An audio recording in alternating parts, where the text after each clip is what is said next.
ਬਹੁਤ ਪਹਿਲਾਂ ਤਿੰਨ ਪਿਗਲੈਟਸ ਆਪਣੀ ਮਾਂ ਦੇ ਨਾਲ ਇੱਕ ਨਿੱਕੇ ਜਿਹੇ ਘਰ ਵਿੱਚ ਰਹਿੰਦੇ ਸੀ। ਸਮੇਂ ਆ ਗਿਆ ਸੀ ਕਿ ਹੁਣ ਉਹ ਘਰ ਛੱਡ ਕੇ ਆਪਣੀ ਨਵੀਂ ਜ਼ਿੰਦਗੀ ਬਸਾਉਣ ਆਪਣੇ ਆਪ। ਉਹਨਾਂ ਦੀ ਮਾਂ ਨੇ ਤਿੰਨਾਂ ਨੂੰ ਆਪਣੇ ਕੋਲ ਬੁਲਾਇਆ। ਮੇਰੇ ਜਵਾਕੋ, ਹੁਣ ਸਮੇਂ ਆ ਗਿਆ ਹੈ ਕਿ ਤੁਸੀਂ ਦੁਨੀਆ ਵੇਖੋ, ਆਪਣੀ ਨਵੀਂ ਜ਼ਿੰਦਗੀ ਦੀ ਸ਼ੁਰੂਆਤ ਕਰੋ। ਭੁੱਲਣਾ ਨਾ, ਤੁਸੀਂ ਚਾਹੇ ਜੋ ਵੀ ਕਰੋ ਉਹਨੂੰ ਪੂਰਾ ਜੀ ਲਾ ਕੇ ਕਰਨਾ। ਜ਼ਿੰਦਗੀ ਜੀਣ ਦਾ ਇਹ ਸਭ ਤੋਂ ਸਹੀ ਤਰੀਕਾ ਹੈ। ਥੋੜੀ ਜਿਹੀ ਉਦਾਸੀ ਅਤੇ ਥੋੜੀ ਜਿਹੀ ਖੁਸ਼ੀ ਨਾਲ ਤਿੰਨੋਂ ਪਿਗਲੈਟਸ ਆਪਣੀ ਮਾਂ ਨੂੰ ਮਿਲ ਕੇ ਨਿਕਲ ਪਏ। ਥੋੜੀ ਦੇਰ ਚੱਲਣ ਮਗਰੋਂ ਉਹਨਾਂ ਨੂੰ ਇੱਕ ਜ਼ਮੀਨ ਮਿਲੀ ਜਿੱਥੇ ਉਹ ਆਪਣਾ ਘਰ ਬਣਾ ਸਕਦੇ ਸੀ।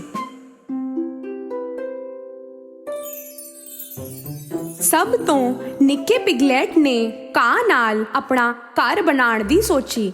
ਉਹਨੂੰ ਲੱਗਿਆ ਫਟਾਫਟ ਸੌਖੇ ਹੀ ਇਹ ਘਰ ਬਣ ਜਾਵੇਗਾ ਅਤੇ ਖੇਲਣ ਲਈ ਬਹੁਤ ਸਮਾਂ ਮਿਲੇਗਾ। ਨਿੱਕੇ ਦਾ ਘਰ ਇੱਕ ਦਿਨ ਵਿੱਚ ਬਣ ਕੇ ਤਿਆਰ ਹੋ ਗਿਆ। ਉਹਨੇ ਆਪਣੇ ਭਰਾ ਨੂੰ ਕਿਹਾ, ਵੇਖੋ ਮੇਰਾ ਘਰ ਬਣ ਗਿਆ। ਵੱਡਾ ਪਿਗਲੈਟ ਘਰ ਨੂੰ ਵੇਖ ਕੇ ਬੋਲਿਆ, ਓਹੋ, ਆ ਘਰ ਤਾਂ ਬਿਲਕੁਲ ਵੀ ਟਿਕਾਊ ਨਹੀਂ ਹੈ। ਅਸੀਂ ਭੇੜੀਏ ਤੋਂ ਕਿਵੇਂ ਬਚਾਂਗੇ? ਨਿੱਕੇ ਨੇ ਵੱਡੇ ਦੀ ਗੱਲ ਨੂੰ ਰਫਾ ਦਫਾ ਕਰ ਦਿੱਤਾ। ਟੈਨਸ਼ਨ ਨਾ ਲਵੋ, ਕੁਝ ਨਹੀਂ ਹੋਵੇਗਾ। ਬਾਅਦ ਚ ਫੇਰ ਨਾ ਕਹਿਣਾ ਕਿ ਕਿਸੇ ਨੇ ਕਿਹਾ ਨਹੀਂ। ਪਿਛਲੇ ਪਿਗਲੈਟ ਨੇ ਆਪਣਾ ਘਰ ਲੱਕੜੀ ਨਾਲ ਬਣਾਉਣ ਦੀ ਸੋਚੀ। ਜੰਗਲ ਵਿੱਚੋਂ ਟਹਿਣੀਆਂ ਇਕੱਠੀਆਂ ਕਰਕੇ ਉਹ ਆਪਣੇ ਕੰਮ ਵਿੱਚ ਲੱਗ ਗਿਆ। ਤੀਜੇ ਦਿਨ ਵਿਚਲੇ ਦਾ ਘਰ ਵੀ ਬਣ ਗਿਆ। ਇਹ ਘਰ ਘਾਹ ਵਾਲੇ ਘਰ ਨਾਲੋਂ ਜ਼ਿਆਦਾ ਟਿਕਾਊ ਸੀ। ਵੱਡਾ ਉਹਦੇ ਘਰ ਨੂੰ ਵੇਖ ਕੇ ਬੋਲਿਆ, ਤੂੰ ਬੜੀ ਮਿਹਨਤ ਨਾਲ ਬਣਾਇਆ ਇਸ ਨੂੰ। ਬੜਾ ਸੁੰਦਰ ਘਰ ਹੈ, ਪਰ ਕੀ ਇਸ ਵਿੱਚ ਅਸੀਂ ਭੇੜੀਏ ਤੋਂ ਬਚ ਸਕਾਂਗੇ? ਵਿਚਲਾ ਬੋਲਿਆ, ਬਿਲਕੁਲ ਸੁਰੱਖਿਅਤ ਹੈ। ਕਿਉਂ ਟੈਨਸ਼ਨ ਲੈ ਰਹੇ ਹੋ? ਬਾਅਦ ਵਿੱਚ ਨਹੀਂ ਕਹਿਣਾ ਕਿ ਕਿਸੇ ਨੇ ਕਿਹਾ ਨਹੀਂ। ਨਿੱਕਾ ਅਤੇ ਵਿਚਲਾ ਜਦੋਂ ਆਪਣੇ ਆਪਣੇ ਘਰ ਵਿੱਚ ਮੌਜਾਂ ਲੈ ਰਹੇ ਸੀ, ਵੱਡਾ ਆਪਣਾ ਘਰ ਬਣਾ ਰਿਹਾ ਸੀ। ਉਹ ਇੱਟਾਂ ਅਤੇ ਪੱਥਰਾਂ ਨਾਲ ਆਪਣਾ ਘਰ ਬਣਾ ਰਿਹਾ ਸੀ। ਬਾਕੀ ਦੋਨਾਂ ਨੂੰ ਲੱਗ ਰਿਹਾ ਸੀ ਕਿ ਉਹ ਫਿਜ਼ੂਲ ਹੀ ਇੰਨਾ ਕੰਮ ਕਰ ਰਿਹਾ ਹੈ। ਉਹ ਦੋਨੋਂ ਖੇਲ ਕੂਦ ਕੇ ਆਪਣਾ ਸਮਾਂ ਬਿਤਾ ਰਹੇ ਸੀ। ਜਦੋਂ ਸਾਡੇ ਵਰਗਾ ਛੇਤੀ ਛੇਤੀ ਘਰ ਬਣ ਸਕਦਾ ਹੈ ਤਾਂ ਇੰਨੀ ਮਿਹਨਤ ਕਿਉਂ? ਕਿੰਨਾ ਡਰਦਾ ਏ। ਵੱਡੇ ਨੇ ਉਹਨਾਂ ਦੀ ਗੱਲਾਂ ਉੱਤੇ ਧਿਆਨ ਨਹੀਂ ਦਿੱਤਾ। ਪੂਰੇ 7 ਦਿਨ ਮਿਹਨਤ ਕਰਕੇ ਉਹਨੇ ਆਪਣਾ ਸ਼ਾਨਦਾਰ ਅਤੇ ਮਜ਼ਬੂਤ ਘਰ ਬਣਾਇਆ। ਅਗਲੇ ਹੀ ਦਿਨ ਇੱਕ ਭੁੱਖਾ ਭੇੜੀਆ ਉਹਨਾਂ ਦੇ ਇਲਾਕੇ ਵਿੱਚ ਆਇਆ। ਉਹਨੇ ਘਾਹ ਦਾ ਘਰ ਵੇਖਿਆ ਤੇ ਉਹ ਰੁਕ ਗਿਆ। ਨਿੱਕਾ ਸੋਫੇ ਉੱਤੇ ਬੈਠਾ ਆਰਾਮ ਫਰਮਾ ਰਿਹਾ ਸੀ। ਭੇੜੀਏ ਨੇ ਬੂਹਾ ਖੜਕਾਇਆ।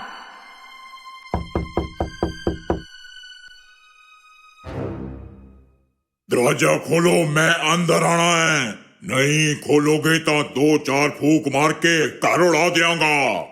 ਤੁਸੀਂ ਕੁਝ ਨਹੀਂ ਕਰ ਸਕਦੇ। ਮੇਰਾ ਘਰ ਬਹੁਤ ਮਜ਼ਬੂਤ ਹੈ। ਭੇੜੀਏ ਨੇ ਜ਼ੋਰ ਨਾਲ ਆਪਣੇ ਮੂੰਹ ਵਿੱਚੋਂ ਸਾਹ ਛੱਡਿਆ ਅਤੇ ਘਰ ਟੁੱਟ ਗਿਆ। ਨਿੱਕਾ ਜੀਵੇ ਤੀਵੇ ਭੱਜ ਕੇ ਨਿਕਲ ਗਿਆ ਅਤੇ ਭੱਜਦਾ ਹੋਇਆ ਵਿਚਲੇ ਦੇ ਲੱਕੜੀ ਵਾਲੇ ਘਰ ਪਹੁੰਚ ਗਿਆ। ਉਹਦੇ ਬੂਹਾ ਖੜਕਾਉਂਦੇ ਹੀ ਵਿਚਲੇ ਨੇ ਬੂਹਾ ਖੋਲ ਦਿੱਤਾ ਅਤੇ ਨਿੱਕਾ ਅੰਦਰ ਜਾ ਕੇ ਲੁਕ ਗਿਆ। ਛੇਤੀ ਬੰਦ ਕਰ ਬੂਹਾ, ਭੇੜੀਆ ਆ ਜਾਵੇਗਾ। ਘਬਰਾ ਨਾ, ਉਹ ਇਸ ਘਰ 'ਚ ਨਹੀਂ ਆ ਸਕਦਾ। ਉਸੇ ਵੇਲੇ ਭੇੜੀਆ ਉੱਥੇ ਪਹੁੰਚਿਆ ਅਤੇ ਆਵਾਜ਼ ਮਾਰੀ, दरवाजा खोलो, मैं अंदर आना है। नहीं खोलोगे तो 2-4 फूक मार के घर तोड़ दियांगा। ਕੁਝ ਨਹੀਂ ਕਰ ਸਕਦਾ ਤੂੰ। ਭੇੜੀਏ ਨੇ ਜ਼ੋਰ ਨਾਲ ਆਪਣੇ ਮੂੰਹ ਵਿੱਚੋਂ ਸਾਹ ਛੱਡਿਆ ਅਤੇ ਘਰ ਟੁੱਟ ਗਿਆ। ਜੀਵੇ ਤੀਵੇ ਦੋਨੋਂ ਭਰਾ ਭੱਜ ਕੇ ਵੱਡੇ ਦੇ ਘਰ ਪਹੁੰਚੇ। ਵੱਡੇ, ਭੇੜੀਆ ਪਿੱਛੇ ਪਿਆ ਹੈ, ਕੀ ਕਰੀਏ? ਵੱਡੇ ਨੇ ਉਹਨਾਂ ਨੂੰ ਭਰੋਸਾ ਦਿੱਤਾ। ਟੈਨਸ਼ਨ ਨਹੀਂ ਲੈਣੀ, ਏਦਾਂ ਦਾ ਕੁਝ ਨਹੀਂ ਹੋਣਾ।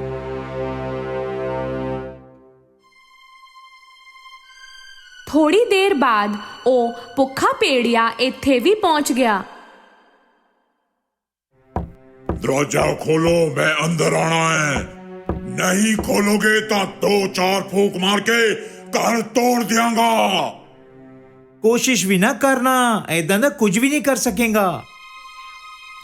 ਭੇੜੀਏ ਨੇ ਗੁੱਸੇ ਵਿੱਚ ਆਪਣੇ ਮੂੰਹ ਵਿੱਚੋਂ ਸਾਹ ਛੱਡਿਆ, ਪਰ ਉਹ ਘਰ ਹਿੱਲਿਆ ਵੀ ਨਹੀਂ, ਪੋਰਾ ਵੀ ਨਹੀਂ, ਇੱਕ ਇੱਟ ਵੀ ਨਹੀਂ ਹਿਲਾ ਸਕਿਆ। ਉਹ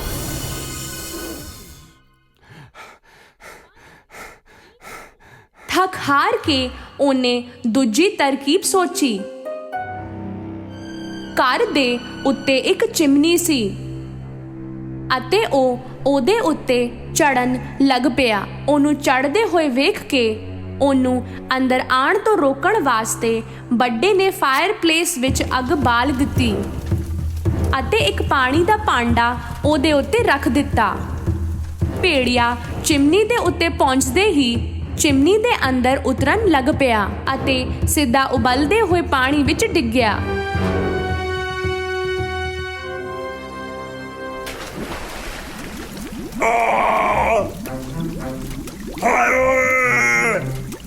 बचाओ, चल गया।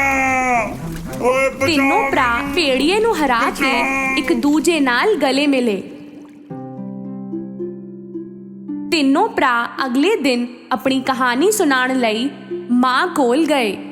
ਨਿੱਕਾ ਸਭ ਤੋਂ ਪਹਿਲਾਂ ਬੋਲਿਆ, ਤੁਸੀਂ ਸਹੀ ਕਿਹਾ ਸੀ, ਜਿਹੜਾ ਵੀ ਕੰਮ ਕਰੋਗੇ ਪੂਰਾ ਜੀ ਲਾ ਕੇ ਕਰਨਾ, ਪੂਰਾ ਜੀ ਲਾ ਕੇ ਕਰੋਗੇ ਤਾਂ ਹੀ ਕਾਮਯਾਬੀ ਮਿਲੇਗੀ। ਉਸ ਦਿਨ ਤੋਂ ਬਾਅਦ ਨਿੱਕੇ ਅਤੇ ਵਿਚਲੇ ਨੇ ਆਲਸ ਛੱਡ ਦਿੱਤਾ। ਵੱਡੇ ਭਰਾ ਵਰਗੀ ਮਿਹਨਤ ਕਰਨ ਲੱਗ ਪਏ ਅਤੇ ਹਸੀ ਖੁਸ਼ੀ ਜ਼ਿੰਦਗੀ ਜੀਂਦੇ ਰਹੇ।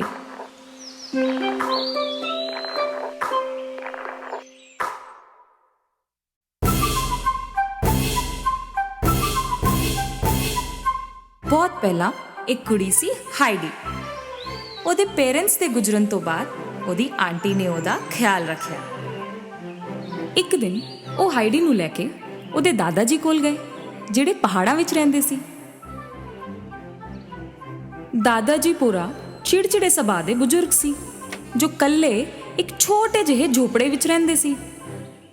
ਇਹ ਪਹਿਲੀ ਵਾਰੀ ਸੀ ਕਿ ਹਾਈਡੀ ਆਪਣੇ ਦਾਦੂ ਨੂੰ ਮਿਲ ਰਹੀ ਸੀ। ਕਿਸੇ ਦੂਜੇ ਸ਼ਹਿਰ ਵਿੱਚ ਨੌਕਰੀ ਮਿਲੀ ਹੈ, ਇਹ ਕਹਿ ਕੇ ਆਂਟੀ ਹਾਈਡੀ ਨੂੰ ਦਾਦੂ ਕੋਲ ਛੱਡ ਕੇ ਚਲੀ ਗਈ। ਦਾਦੂ ਜਿਹੜੇ ਇੰਨੇ ਸਾਲਾਂ ਤੋਂ ਇਕੱਲੇ ਸੀ, ਖੁਸ਼ ਸੀ ਕਿ ਉਹਨਾਂ ਦੀ ਪੋਤੀ ਹੁਣ ਉਹਨਾਂ ਦੇ ਨਾਲ ਹੈ, ਪਰ ਆਪਣੀ ਖੁਸ਼ੀ ਹਾਈਡੀ ਨੂੰ ਨਹੀਂ ਵਿਖਾਈ। ਉਹਨਾਂ ਨੇ ਹਾਈਡੀ ਲਈ ਸਟੋਰ ਰੂਮ ਵਿੱਚ ਇੱਕ ਪਿਆਰਾ ਜਿਹਾ ਬੈੱਡ ਲਗਾਇਆ। ਹਾਈਡੀ ਨੂੰ ਦਾਦੂ ਬੜੇ ਪਸੰਦ ਆਏ। ਇੱਥੇ ਪਹਾੜਾਂ ਵਿੱਚ ਉਹਨੂੰ ਖੁਸ਼ੀਆਂ ਮਿਲਣ ਵਾਲੀਆਂ ਸੀ। ਸਵੇਰੇ ਉੱਠਦੇ ਹੀ ਦਾਦੂ ਨੇ ਉਹਨੂੰ ਆਪਣੇ ਵੱਡੇ ਸਾਰੇ ਡੌਗੀ ਜੋਸਫ ਨਾਲ ਮਿਲਵਾਇਆ। ਹਾਈਡੀ ਨੂੰ ਜੋਸਫ ਬੜਾ ਚੰਗਾ ਲੱਗਿਆ। ਇੱਕ ਦਿਨ ਪਹਾੜਾਂ ਵਿੱਚ ਘੁੰਮਦੇ ਹੋਏ ਉਹਨੂੰ ਪੀਟਰ ਮਿਲਿਆ। ਪੀਟਰ ਸੀ ਸ਼ੈਫਰਡ, ਜਿਹੜਾ ਆਪਣੀ ਬੱਕਰੀਆਂ ਨੂੰ ਘਾਹ ਚਰਾ ਰਿਹਾ ਸੀ। ਮੈਨੂੰ ਤੂੰ ਪਹਿਲੇ ਨਹੀਂ ਦਿਸੀ ਕਦੀ ਵੀ। ਹਾਂ, ਮੈਂ ਕੱਲ ਹੀ ਆਈ ਹਾਂ, ਹੁਣ ਦਾਦੂ ਦੇ ਨਾਲ ਰਹਾਂਗੀ। ਅਗਲੇ ਦਿਨਾਂ 'ਚ ਉਹ ਨਾਲ-ਨਾਲ ਪਹਾੜਾਂ ਵਿੱਚ ਘੁੰਮਣ ਫਿਰਨ ਲੱਗੇ। ਹਾਈਡੀ ਦੀ ਲਾਈਫ ਮਜ਼ੇਦਾਰ ਹੋ ਗਈ ਸੀ। ਉਹਨੂੰ ਪੀਟਰ ਬਹੁਤ ਪਿਆਰ ਕਰਦਾ ਸੀ।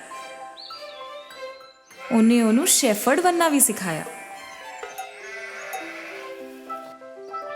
ਪੂਰਾ ਦਿਨ ਪਹਾੜਾਂ ਵਿੱਚ ਦੌੜ ਭੱਜ ਕਰਕੇ ਹਾਈਡੀ ਖੁਸ਼ ਸੀ, ਪਰ ਉਹ ਦਾਦੂ ਦੇ ਘਰ ਦੇ ਕੰਮਾਂ ਵਿੱਚ ਵੀ ਹੱਥ ਬਟਾਉਂਦੀ ਸੀ। ਆਪਣੇ ਦਾਦੂ ਦੇ ਓਵਨ 'ਚ ਬ੍ਰੈਡ ਬੇਕ ਕਰਨਾ ਉਹਦਾ ਫੇਵਰਿਟ ਕੰਮ ਸੀ। ਉਹ ਬ੍ਰੈਡ ਬਣਾ ਕੇ ਪੀਟਰ ਦੀ ਦਾਦੀ ਨੂੰ ਦਿੰਦੀ ਸੀ ਤੇ ਬਦਲੇ ਵਿੱਚ ਪੀਟਰ ਦੀ ਦਾਦੀ ਉਹਨੂੰ ਬੱਕਰੀ ਦਾ ਤਾਜ਼ਾ ਦੁੱਧ ਪਿਲਾਉਂਦੀ ਸੀ। ਇੱਕ ਦਿਨ ਗਰਮੀ ਤੋਂ ਬਾਅਦ ਸਿਆਲਾਂ ਦਾ ਮੌਸਮ ਆ ਗਿਆ।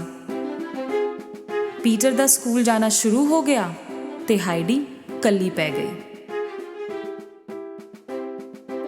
ਇੱਕ ਦਿਨ ਅਚਾਨਕ ਹਾਈਡੀ ਦੀ ਆਂਟੀ ਉਹਨੂੰ ਵਾਪਸ ਸ਼ਹਿਰ ਲੈ ਜਾਣ ਵਾਸਤੇ ਆਈ, ਉਹਨੂੰ ਘਰ ਵਿੱਚ ਪੜ੍ਹਾਉਣ ਤੇ ਕੰਮ ਕਰਾਉਣ ਵਾਸਤੇ। ਦਾਦੂ ਨੂੰ ਇਹ ਸੁਣ ਕੇ ਬੜਾ ਬੁਰਾ ਲੱਗਿਆ ਤੇ ਉਹ ਮੰਨੇ ਨਹੀਂ, ਪਰ ਜ਼ਰਾ ਸੋਚਣ ਤੇ ਉਹਨਾਂ ਨੂੰ ਲੱਗਿਆ ਕਿ ਹਾਈਡੀ ਦੇ ਵਾਸਤੇ ਇਹ ਹੀ ਚੰਗਾ ਰਹੇਗਾ ਕਿ ਉਹ ਸ਼ਹਿਰ ਜਾ ਕੇ ਪੜ੍ਹਾਈ ਲਿਖਾਈ ਕਰੇ। ਮੈਨੂੰ ਇੱਥੋਂ ਨਹੀਂ ਜਾਣਾ, ਮੈਨੂੰ ਦਾਦੂ ਦੇ ਕੋਲ ਹੀ ਰਹਿਣਾ ਹੈ। ਆਂਟੀ ਦੇ ਇਹ ਕਹਿਣ ਕਰਕੇ ਕਿ ਉਹ ਕੁਝ ਹੀ ਦਿਨਾਂ ਬਾਅਦ ਉਹਨੂੰ ਇੱਥੇ ਵਾਪਸ ਲੈ ਆਵੇਗੀ, ਹਾਈਡੀ ਮੰਨ ਗਈ। ਟ੍ਰੇਨ ਵਿੱਚ ਲੰਬਾ ਸਫ਼ਰ ਤੈਅ ਕਰਕੇ ਉਹ ਇੱਕ ਮਹਿਲ ਵਰਗੇ ਘਰ ਵਿੱਚ ਪਹੁੰਚੇ। ਇੰਨਾ ਵੱਡਾ ਘਰ, ਮੈਂ ਕਿ ਇਸ ਘਰ 'ਚ ਰਹਿਣ ਵਾਲੀ ਹਾਂ। ਹਾਈਡੀ ਘਰ ਦੀ ਪਿਆਰੀ ਕਲਾਰਾ ਨੂੰ ਮਿਲੀ। ਕਲਾਰਾ ਤੁਰ ਨਹੀਂ ਸਕਦੀ ਸੀ ਕਿਉਂਕਿ ਉਹਦਾ ਐਕਸੀਡੈਂਟ ਹੋਇਆ ਸੀ। ਆਂਟੀ ਹਾਈਡੀ ਨੂੰ ਇੱਥੇ ਲੈ ਕੇ ਆਈ ਸੀ ਤਾਂ ਕਿ ਕਲਾਰਾ ਨੂੰ ਇੱਕ ਦੋਸਤ ਮਿਲ ਜਾਵੇ। ਇਹ ਦੋਨੋਂ ਪਰੀਆਂ ਬਹੁਤ ਜਲਦੀ ਬੈਸਟ ਫਰੈਂਡਸ ਬਣ ਗਈਆਂ।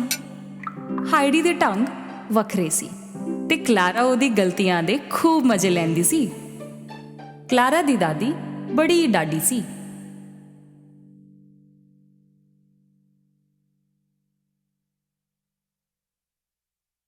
ਕਲਾਰਾ ਦੀ ਦਾਦੀ ਹਾਈਡੀ ਨੂੰ ਬਹੁਤ ਕੁਝ ਸਿਖਾ ਰਹੀ ਸੀ, ਜਿਵੇਂ ਢੰਗ ਨਾਲ ਬੈਠਣਾ, ਉੱਠਣਾ ਤੇ ਕਾਂਟੇ ਛੁਰੀ ਨਾਲ ਖਾਣਾ ਖਾਣਾ। ਹੁਣ ਹਾਈਡੀ ਕੱਪੜੇ ਵੀ ਸ਼ਹਿਰ ਵਾਲਿਆਂ ਵਰਗੀ ਪਾਣ ਲੱਗ ਪਈ ਸੀ, ਪਰ ਉਹਦੇ ਵਿੱਚ ਆਰਾਮ ਨਹੀਂ ਮਿਲ ਰਿਹਾ ਸੀ ਉਹਨੂੰ। ਕਲਾਰਾ ਵੀ ਹਾਈਡੀ ਨੂੰ ਪੜ੍ਹਨਾ ਲਿਖਣਾ ਸਿਖਾ ਰਹੀ ਸੀ। ਹਾਈਡੀ ਨੂੰ ਕਲਾਰਾ ਦੇ ਨਾਲ ਰਹਿਣਾ ਚੰਗਾ ਤੇ ਲੱਗ ਰਿਹਾ ਸੀ, ਪਰ ਉਹਨੂੰ ਪਹਾੜਾਂ ਤੇ ਦਾਦੂ ਦੀ ਬਹੁਤ ਯਾਦ ਆਉਂਦੀ ਸੀ। ਐਨੀ ਯਾਦ ਕਿ ਉਹਨੂੰ ਖਾਣਾ ਵੀ ਨਹੀਂ ਚੰਗਾ ਲੱਗਦਾ ਸੀ। ਕਲਾਰਾ ਦੀ ਦਾਦੀ ਤੇ ਪਾਪਾ ਨੂੰ ਹਾਈਡੀ ਦੇ ਦੁੱਖ ਦਾ ਅਹਿਸਾਸ ਹੋਇਆ। ਉਹਨਾਂ ਨੇ ਫੈਸਲਾ ਕੀਤਾ ਉਹਨੂੰ ਵਾਪਸ ਉਹਦੇ ਦਾਦੂ ਕੋਲ ਭੇਜਣ ਦਾ। ਕਲਾਰਾ ਉਦਾਸ ਹੋ ਗਈ ਕਿਉਂਕਿ ਹਾਈਡੀ ਜਾਣ ਵਾਲੀ ਸੀ। ਪਿਆਰ ਉਹਨੂੰ ਕਹਿੰਦੇ ਨੇ ਜਦੋਂ ਤੁਸੀਂ ਕਿਸੇ ਦੀ ਖੁਸ਼ੀ ਚਾਹੁੰਦੇ ਹੋ, ਕਿਸੇ ਵੀ ਕੀਮਤ ਤੇ ਵਕਤ ਆ ਗਿਆ ਗੁੱਡ ਬਾਏ ਕਹਿਣ ਦਾ। ਹਾਈਡੀ ਦੀ ਆਂਟੀ ਨੇ ਕਿਹਾ ਕਿ ਕਲਾਰਾ ਉਹਨੂੰ ਮਿਲਣ ਅਗਲੇ ਸਾਲ ਪਹਾੜਾਂ ਵਿੱਚ ਆਵੇਗੀ। ਪਹਾੜਾਂ ਵਿੱਚ ਆਂਦੇ ਹੀ ਜਿਵੇਂ ਉਹਨੂੰ ਜ਼ਿੰਦਗੀ ਵਾਪਸ ਮਿਲ ਗਈ। ਉਹ ਰਸਤੇ ਵਿੱਚ ਪੀਟਰ ਦੇ ਘਰ ਗਈ ਤੇ ਉਹਦੀ ਦਾਦੀ ਨੂੰ ਕਲਾਰਾ ਦਾ ਦਿੱਤਾ ਹੋਇਆ ਬ੍ਰੈਡ ਦਿੱਤਾ। ਆਪਣਾ ਸ਼ਹਿਰ ਵਾਲਾ ਡਰੈਸ ਉੱਥੇ ਛੱਡ ਕੇ ਉਹ ਭੱਜ ਕੇ ਦਾਦੂ ਨੂੰ ਮਿਲਣ ਗਈ ਤੇ ਉਹਨਾਂ ਨੂੰ ਹੁੱਟ ਕੇ ਜੱਫੀ ਪਾ ਲਈ।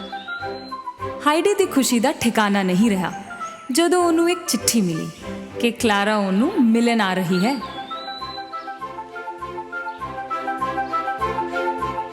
ਕਲਾਰਾ ਨੂੰ ਪਹਾੜ ਤੇ ਪੀਟਰ ਦੋਨੋਂ ਪਸੰਦ ਆਏ, ਪਰ ਪੀਟਰ ਜਰਾ ਅਨਮਨਾ ਜਿਹਾ ਸੀ ਕਿਉਂਕਿ ਉਹਨੂੰ ਲੱਗ ਰਿਹਾ ਸੀ ਕਿ ਕਲਾਰਾ ਹਾਈਡੀ ਨੂੰ ਆਪਣੇ ਨਾਲ ਫੇਰ ਸ਼ਹਿਰ ਲੈ ਜਾਵੇਗੀ। ਇਹ ਤਿੰਨੋਂ ਮਿਲ ਕੇ ਬਹੁਤ ਮौज ਮਸਤੀ ਕਰ ਰਹੇ ਸੀ।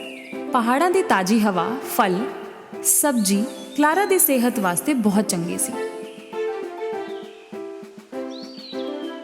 ਪਰ ਪੀਟਰ ਨੂੰ ਕਲਾਰਾ ਨਾਲ ਜਲਨ ਹੋਣ ਲੱਗੀ ਕਿਉਂਕਿ ਉਹ ਹਾਈਡੀ ਦੀ ਬੈਸਟ ਫਰੈਂਡ ਸੀ। ਪੀਟਰ ਨੂੰ ਕਲਾਰਾ ਨੂੰ ਵੀਲਚੇਅਰ ਤੇ ਬਿਠਾਣਾ ਤੇ ਘੁਮਾਉਣਾ ਵੀ ਨਹੀਂ ਪਸੰਦ ਸੀ। ਇੱਕ ਦਿਨ ਉਹਨੇ ਕਲਾਰਾ ਦੀ ਵੀਲਚੇਅਰ ਨੂੰ ਪਹਾੜ ਤੋਂ ਥੱਲੇ ਸੁੱਟ ਦਿੱਤਾ। ਉਹਨੂੰ ਲੱਗਿਆ ਕਿ ਸਾਰੀਆਂ ਪ੍ਰੋਬਲਮਸ ਸੋਲਵ ਹੋ ਜਾਣਗੀਆਂ। ਤਾਜ਼ੀ ਹਵਾ ਦੇ ਸਹਾਰੇ ਤੇ ਬਿਨਾਂ ਵੀਲਚੇਅਰ ਤੋਂ ਕਲਾਰਾ ਵਿੱਚ ਕਾਫੀ ਤਾਕਤ ਆ ਗਈ ਤੇ ਉਹ ਹਾਈਡੀ ਨਾਲ ਹੌਲੀ-ਹੌਲੀ ਤੁਰਨ ਲੱਗ ਪਈ ਤੇ ਫਿਰ ਆਪੇ ਬਿਨਾਂ ਕਿਸੇ ਸਹਾਰੇ ਤੁਰਨ ਲੱਗ ਪਈ। ਮੈਂ ਤੁਰ ਰਹੀ ਹਾਂ ਹਾਈਡੀ, ਇਹ ਸਭ ਤੇਰੀ ਵਜ੍ਹਾ ਨਾਲ। ਇੱਕ ਦਿਨ ਕਲਾਰਾ ਦੀ ਦਾਦੀ ਤੇ ਪਾਪਾ ਉੱਥੇ ਆਏ ਤੇ ਚੌਂਕ ਗਏ ਉਹਨੂੰ ਤੁਰਦੇ ਹੋਏ ਵੇਖ। ਉਹਨਾਂ ਨੇ ਦਾਦੂ ਤੇ ਹਾਈਡੀ ਨੂੰ ਜੀ ਭਰ ਕੇ ਥੈਂਕ ਯੂ ਕਿਹਾ। ਉਸੇ ਵੇਲੇ ਪੀਟਰ ਨੂੰ ਆਪਣੇ ਕਿੱਤੇ ਤੇ ਪਛਤਾਵਾ ਹੋਇਆ। ਉਹਨੇ ਕਲਾਰਾ ਦੀ ਵੀਲਚੇਅਰ ਨੂੰ ਸੁੱਟਣਾ ਕਬੂਲ ਕੀਤਾ। ਮੈਂ ਤੁਹਾਡੇ ਸਾਰਿਆਂ ਨਾਲ ਮਾਫੀ ਚਾਹੁੰਦਾ, ਬਹੁਤ ਗਲਤ ਕੀਤਾ ਮੈਂ। ਮਾਫ ਤਾਂ ਕਰਾਂਗੀ ਹੀ, ਹੈ ਨਾ ਕਲਾਰਾ? ਭਲੇ ਹੀ ਤੂੰ ਗਲਤ ਕੀਤਾ, ਪਰ ਉਹਦਾ ਤੁਰਨਾ ਸਭ ਤੋਂ ਬੜੀ ਖੁਸ਼ੀ ਹੈ।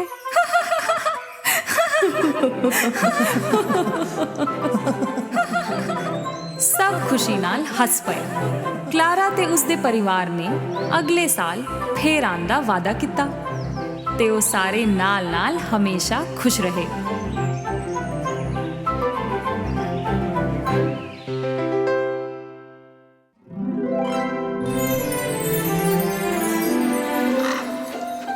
ਕਈ ਸਾਲ ਪਹਿਲਾਂ ਇੱਕ ਕਿੰਗਡਮ ਹੋਇਆ ਕਰਦਾ ਸੀ, ਖੁਸ਼ੀਆਂ ਨਾਲ ਭਰਿਆ ਹੋਇਆ ਇੱਕ ਕਿੰਗਡਮ।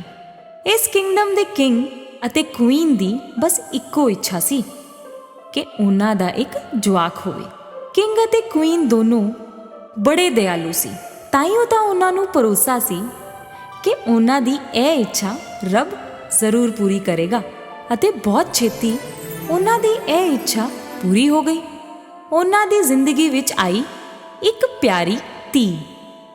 ਕੁੜੀ ਦੇ ਚਿਹਰੇ ਤੇ ਸੂਰਜ ਦੀ ਰੋਸ਼ਨੀ ਵਰਗੀ ਚਮਕ ਸੀ, ਇਸ ਕਰਕੇ ਉਹਨਾਂ ਨੇ ਉਹਦਾ ਨਾਮ ਰੱਖਿਆ ਪ੍ਰਿੰਸੈਸ ਅਰੋਰਾ, ਯਾਨੀ ਰੋਸ਼ਨੀ। ਆਪਣੀ ਖੁਸ਼ੀ ਸਾਰਿਆਂ ਨਾਲ ਵੰਡਣ ਲਈ ਉਹਨਾਂ ਨੇ ਇੱਕ ਪਾਰਟੀ ਰੱਖੀ। ਪਾਰਟੀ ਵਿੱਚ ਸਭ ਨੂੰ ਸੱਦਿਆ ਗਿਆ, ਸੁਨਹਿਰੇ ਜੰਗਲ ਵਿੱਚ ਰਹਿਣ ਵਾਲੀ ਪਰੀਆਂ ਨੂੰ ਵੀ। ਕਿੰਗ ਅਤੇ ਕੁਈਨ ਤੋਂ ਇੱਕ ਗਲਤੀ ਹੋ ਗਈ, ਉਹ ਇੱਕ ਪਰੀ ਨੂੰ ਸੱਦਣਾ ਭੁੱਲ ਗਏ। ਪੂਰੇ ਕਿੰਗਡਮ ਤੋਂ ਲੋਕੀ ਆਏ ਅਤੇ ਆਲੇ ਦੁਆਲੇ ਦੇ ਕਿੰਗਡਮ ਦੇ ਕਿੰਗਸ ਤੇ ਕੁਈਨਸ ਵੀ ਅਰੋਰਾ ਨੂੰ ਆਪਣੀ ਬਲੇਸਿੰਗਸ ਤੇ ਗਿਫਟਸ ਦੇ ਕੇ ਗਏ। ਅਤੇ ਫੇਰ ਬਾਰੀ ਆਈ 12 ਪਰੀਆਂ ਦੀ। ਉਹਨਾਂ ਨੇ ਅਰੋਰਾ ਨੂੰ ਬਹੁਤ ਐਕਸਕਲੂਸਿਵ ਗਿਫਟਸ ਦਿੱਤੇ। ਆਪਣੇ ਮੈਜਿਕ ਵਾਂਡ ਨਾਲ ਉਹਨਾਂ ਨੇ ਉਹਨੂੰ ਹਰ ਵਿਸ਼ ਪੂਰੀ ਹੋਣ ਦਾ ਗਿਫਟ ਦਿੱਤਾ। ਅਖੀਰ ਵਿੱਚ ਸਿਰਫ 3 ਪਰੀਆਂ ਬਚੀਆਂ। ਦੁਨੀਆ ਦੀਆਂ ਸਾਰੀਆਂ ਖੁਸ਼ੀਆਂ ਹਮੇਸ਼ਾ ਤੈਨੂੰ ਮਿਲਣ। तू हमेशा ही खुश रहेंगी, गम तेरे नेड़े तेड़े भी नहीं आवेगा।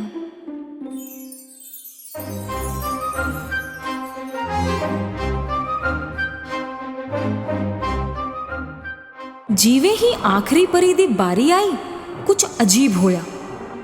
ਹਰ ਪਾਸੇ ਹਰੇ ਰੰਗ ਦਾ ਧੂਆਂ ਫੈਲਣ ਲੱਗਿਆ।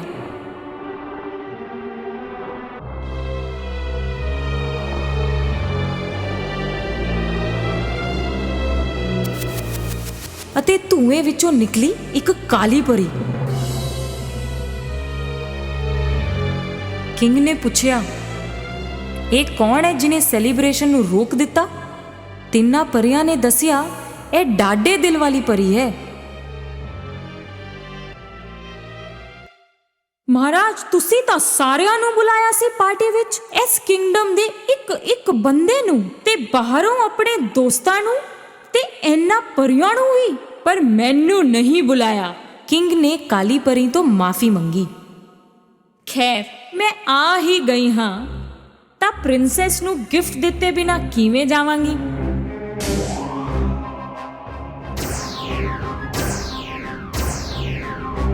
ਪ੍ਰਿੰਸੈਸ ਦੀ ਜ਼ਿੰਦਗੀ ਪਿਆਰ ਅਤੇ ਦੌਲਤ ਨਾਲ ਭਰਪੂਰ ਹੋਵੇਗੀ।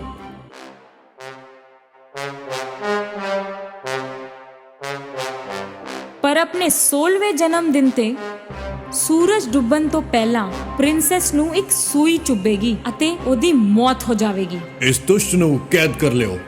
ਕਿੰਗ ਗੁੱਸੇ ਨਾਲ ਬੋਲਿਆ, ਪਰ ਕਾਲੀ ਪਰੀ ਹੱਸਦੇ ਹੋਏ ਗਾਇਬ ਹੋ ਗਈ।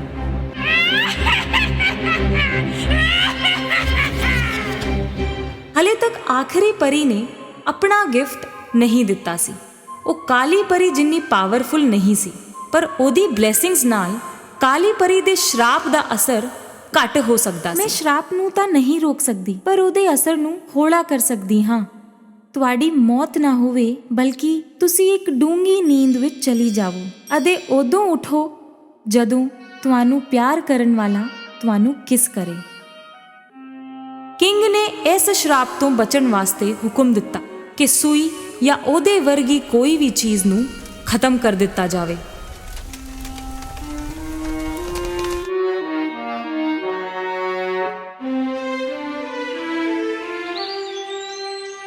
ਪਰੀਆਂ ਦੇ ਗਿਫਟਸ ਦੇ ਨਾਲ ਪ੍ਰਿੰਸੈਸ ਅਰੋਰਾ ਬੜੀ ਖੂਬਸੂਰਤੀ ਨਾਲ ਵੱਡੀ ਹੋ ਰਹੀ ਸੀ। ਇੱਕ ਦਿਨ ਕਿੰਗ ਨੇ ਹੁਕਮ ਦਿੱਤਾ, ਤਿੰਨਾਂ ਪਰੀਆਂ ਨੂੰ ਅਰੋਰਾ ਦਾ ਖਿਆਲ ਰੱਖਣ ਵਾਸਤੇ। ਇਹ ਜ਼ਰਾ ਮੁਸ਼ਕਿਲ ਹੋ ਗਿਆ ਸੀ, ਕਿਉਂਕਿ ਅਰੋਰਾ ਕਿਸੇ ਦੇ ਵੀ ਹੱਥੀ ਨਹੀਂ ਆਉਂਦੀ ਸੀ।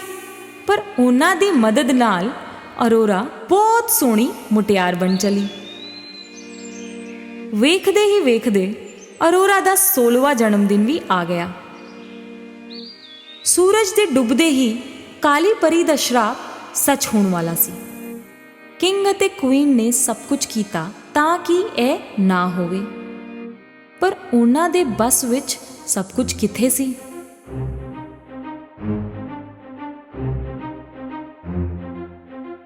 ਉਹਨਾਂ ਨੇ ਪ੍ਰਿੰਸੈਸ ਨੂੰ ਇੱਕ ਕਮਰੇ ਵਿੱਚ ਬੰਦ ਕਰ ਦਿੱਤਾ ਉਹਦੀ ਭਲਾਈ ਵਾਸਤੇ। ਅਰੋਰਾ ਨੂੰ ਇਹਦੀ ਵਜ੍ਹਾ ਨਹੀਂ ਪਤਾ ਸੀ ਅਤੇ ਉਹਨੂੰ ਬੁਰਾ ਲੱਗਿਆ। ਅਚਾਨਕ ਇੱਕ ਬੂਹਾ ਕਿਤੋਂ ਪ੍ਰਗਟ ਹੋਇਆ ਅਤੇ ਅਰੋਰਾ ਨੂੰ ਆਪਣੇ ਵੱਲ ਖਿੱਚ ਕੇ ਲੈ ਗਿਆ।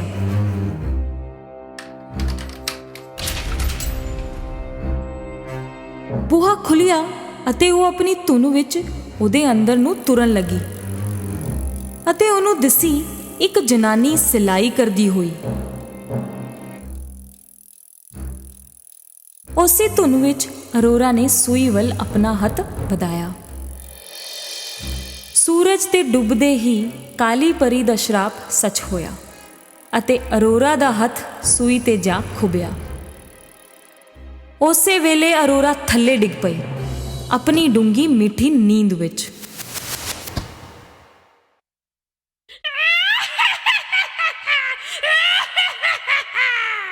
ਕਾਲੀ ਪਰੀ ਦਾ ਸ਼ਰਾਪ ਲੱਖ ਕੋਸ਼ਿਸ਼ਾਂ ਤੋਂ ਬਾਅਦ ਵੀ ਅਖੀਰਕਾਰ ਚੱਲ ਹੀ ਗਿਆ।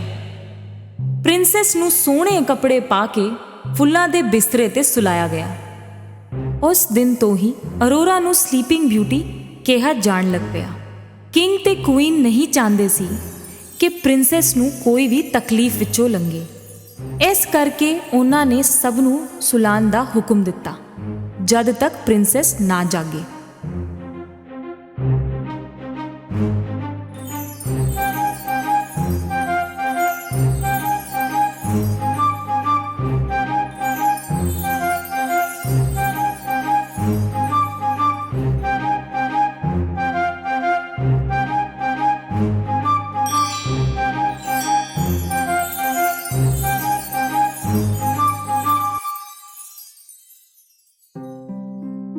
ਸੌ ਸਾਲ ਲੰਘ ਗਏ।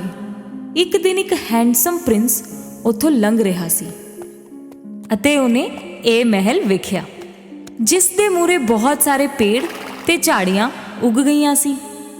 ਸਿਪਾਹੀਆਂ ਨੇ ਉਹਨੂੰ ਇਸ ਮਹਿਲ ਅਤੇ ਸਲੀਪਿੰਗ ਬਿਊਟੀ ਦੀ ਕਹਾਣੀ ਦੱਸੀ। ਪ੍ਰਿੰਸ ਨੂੰ ਇਹ ਕਹਾਣੀ ਬੜੀ ਦਿਲਚਸਪ ਲੱਗੀ ਅਤੇ ਉਹਨੇ ਅੰਦਰ ਜਾਣ ਦਾ ਫੈਸਲਾ ਕੀਤਾ। ਝਾੜੀਆਂ ਤੇ ਕੰਡੇ ਇੰਨੇ ਜ਼ਿਆਦਾ ਸੀ ਕਿ ਪ੍ਰਿੰਸ ਨੂੰ ਉਹਨਾਂ ਨੂੰ ਕੱਟ-ਕੱਟ ਕੇ ਰਸਤਾ ਬਣਾ ਕੇ ਅੱਗੇ ਵਧਣਾ ਪਿਆ। ਅਖੀਰ ਵਿੱਚ ਉਹ ਬੂਹੇ ਤੇ ਪਹੁੰਚ ਗਿਆ। ਉਹਨੂੰ 2 ਗਾਰਡ ਸੁੱਤੇ ਹੋਏ ਮਿਲੇ। ਬੂਹਾ ਖੁੱਲਦੇ ਹੀ ਅੰਦਰ ਵੇਖ ਕੇ ਉਹਦੇ ਹੋਸ਼ ਉੱਡ ਗਏ। ਹਰ ਥਾਂ ਤੇ ਸੁੱਤੇ ਹੋਏ ਲੋਕ। ਘੁੰਮਦੇ ਫਿਰਦੇ ਉਹ ਰਾਜਾ ਦੇ ਕਮਰੇ ਵਿੱਚ ਪਹੁੰਚ ਗਿਆ। ਕਿੰਗ ਤੇ ਕੁਈਨ ਵੀ ਆਪਣੇ ਸੋਫੇ ਉੱਤੇ ਸੁੱਤੇ ਪਏ ਸੀ। ਫਿਰ ਇੱਕ ਅੱਧੇ ਖੁੱਲੇ ਬੂਹੇ ਦੇ ਅੰਦਰ ਉਹਨੂੰ ਉਹ ਦਿਸੀ ਜਿਸ ਨੂੰ ਉਹ ਲੱਭ ਰਿਹਾ ਸੀ, ਸਲੀਪਿੰਗ ਬਿਊਟੀ, ਜਿਹੜੀ ਇੱਕ ਫੁੱਲਾਂ ਦੇ ਬਿਸਤਰ ਉੱਤੇ ਡੂੰਗੀ ਮਿੱਠੀ ਨੀਂਦ ਲੈ ਰਹੀ ਸੀ। ਪ੍ਰਿੰਸ ਉਹਦੇ ਕੋਲ ਜਾ ਕੇ ਬਹਿ ਗਿਆ ਅਤੇ ਉਹਨੇ ਪ੍ਰਿੰਸੈਸ ਦੇ ਕੰਨਾਂ ਵਿੱਚ ਕਿਹਾ, ਤੇ ਤੁਸੀਂ ਹੋ ਉਹ ਸਲੀਪਿੰਗ ਬਿਊਟੀ? ਕਿੰਨੀ ਬਿਊਟੀਫੁਲ ਹੋ ਤੁਸੀਂ। ਅਤੇ ਉਹਨੇ ਉਹਨੂੰ ਮੱਥੇ ਉੱਤੇ ਕਿਸ ਕੀਤਾ ਅਤੇ ਉਸੇ ਵੇਲੇ ਪ੍ਰਿੰਸੈਸ ਨੇ ਅੱਖਾਂ ਖੋਲੀਆਂ ਅਤੇ ਆਪਣੇ ਸਾਹਮਣੇ ਇੱਕ ਹੈਂਡਸਮ ਪ੍ਰਿੰਸ ਨੂੰ ਵੇਖਿਆ। ਉਹਦੇ ਜਾਗਦੇ ਹੀ ਕੈਸਲ ਵਿੱਚ ਸਾਰੇ ਹੀ ਜਾਗ ਗਏ ਆਪਣੀ 100 ਸਾਲ ਲੰਬੀ ਨੀਂਦ ਵਿੱਚੋਂ। ਕਿੰਗ ਤੇ ਕੁਈਨ ਨੂੰ ਭਰੋਸਾ ਨਹੀਂ ਹੋਇਆ। ਉਹ ਭੱਜ ਕੇ ਪ੍ਰਿੰਸੈਸ ਦੇ ਰੂਮ ਵਿੱਚ ਗਏ। ਜਦੋਂ ਉਹਨਾਂ ਨੂੰ ਆਪਣੀ ਧੀ ਸਾਹਮਣੇ ਦਿਸੀ, ਉਹਨਾਂ ਦੀ ਖੁਸ਼ੀਆਂ ਦਾ ਠਿਕਾਣਾ ਨਹੀਂ ਰਿਹਾ। ਪ੍ਰਿੰਸ ਨੇ ਪ੍ਰਿੰਸੈਸ ਨਾਲ ਵਿਆਹ ਕਰਨ ਦਾ ਪ੍ਰਸਤਾਵ ਰੱਖਿਆ। ਪ੍ਰਿੰਸੈਸ ਖੁਸ਼ੀ-ਖੁਸ਼ੀ ਰਾਜ਼ੀ ਹੋ ਗਈ। ਕਿੰਗ ਵੀ ਇਸ ਗੱਲ ਤੋਂ ਬਹੁਤ ਖੁਸ਼ ਸੀ। ਬਹੁਤ ਹੀ ਧੂਮ-ਧਾਮ ਨਾਲ ਉਹਨਾਂ ਦਾ ਵਿਆਹ ਹੋਇਆ ਅਤੇ ਉਹ ਹਮੇਸ਼ਾ ਇੱਕ ਦੂਜੇ ਨਾਲ ਖੁਸ਼ ਰਹੇ।